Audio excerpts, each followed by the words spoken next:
ನಮಸ್ಕಾರ ವೀಕ್ಷಕರೇ, Karnataka power TV ನ್ಯೂಸ್ಗೆ ತಮ್ಮೆಲ್ಲರಿಗೂ ಸ್ವಾಗತ. ವಾರ್ತೆಗಳ ವಿವರ.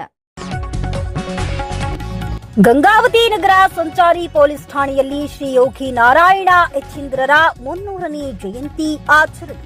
ಗಂಗಾವತಿ ನಗರದ ಸಂಚಾರಿ ಪೊಲೀಸ್ ಠಾಣೆಯಲ್ಲಿ ಶ್ರೀ ಯೋಗಿ ನಾರಾಯಣ ಯತೀಂದ್ರರ 300ನೇ ಜಯಂತಿಯನ್ನ ಭಕ್ತಿ ಭಾವದಿಂದ ಆಚರಿಸಲಾಯಿತು. ಈ ಸಂದರ್ಭದಲ್ಲಿ ಶ್ರೀ ಯೋಗಿ ನಾರಾಯಣ ಯತೀಂದ್ರರ ಭಾವಚಿತ್ರಕ್ಕೆ ಆರತಿ ಬೆಳಗಿ ಪುಷ್ಪ ನಮನ ಸಲ್ಲಿಸಿ ಪೂಜೆ ಸಲ್ಲಿಸಲಾಯಿತು. ಕಾರ್ಯಕ್ರಮದಲ್ಲಿ ನಗರ ಸಂಚಾರಿ ಠಾಣೆಯ ಪಿಎಸ್ಐ ಇಸ್ಮಾಯಿಲ್ ಸಾಬ್ ಮಾತನಾಡಿ, ಶ್ರೀ ಯೋಗಿ ನಾರಾಯಣ ಯತೀಂದ್ರರು ಸಮಾಜಕ್ಕೆ ನೀಡಿದ ಧಾರ್ಮಿಕ ಹಾಗೂ ನೈತಿಕ ಸಂದೇಶಗಳು ಇಂದಿಗೂ ಪ್ರಸ್ತುತವಾಗಿವೆ ಎಂದು ಹೇಳಿದರು. ಈ ಸಂದರ್ಭದಲ್ಲಿ ಬಲಿಜ ಸಮಾಜದ ಅಧ್ಯಕ್ಷ ಬಿ ರಮೇಶ್, ಉಪಾಧ್ಯಕ್ಷ ಸೋಮನಾಥ್, ಗಂಗಾಧರ್ ಕಟ್ಟಿಮಣಿ, ರಾಘವೇಂದ್ರ, ಜೈರಾಮ್ ಬಿ, ರಾಘವೇಂದ್ರ ಕಟ್ಟಿಮಣಿ, ನಾಗರಾಜ್, ವಿಎಸ್, ಎಸ್ಎಸ್ಎನ್, ಗುರುರಾಜ್, ರಾಜು, ತಬಲಾ ನವೀನ್ ಸೇರಿದಂತೆ ಬಲಿಜ ಸಮಾಜದ ಪದಾಧಿಕಾರಿಗಳು ಹಾಗೂ ನಗರ ಸಂಚಾರಿ ಪೊಲೀಸ್ ಠಾಣೆಯ ಸಿಬ್ಬಂದಿ ವರ್ಗದವರು ಉಪಸ್ಥಿತರಿದ್ದರು.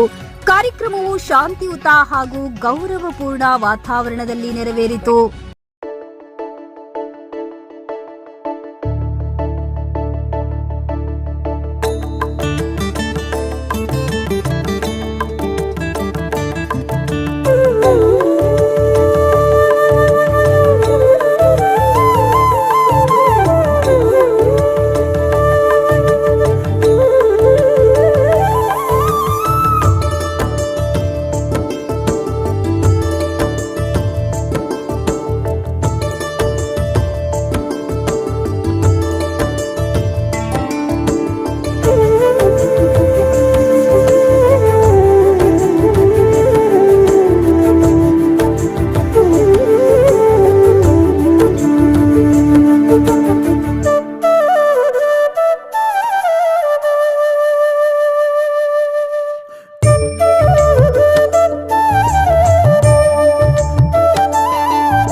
ನೈಜ ಸುದ್ದಿಗಾಗಿ ನಿರಂತರವಾಗಿ ನೋಡ್ತಾ ಇರಿ ಕರ್ನಾಟಕ ಪವರ್ ಟಿವಿ ನ್ಯೂಸ್.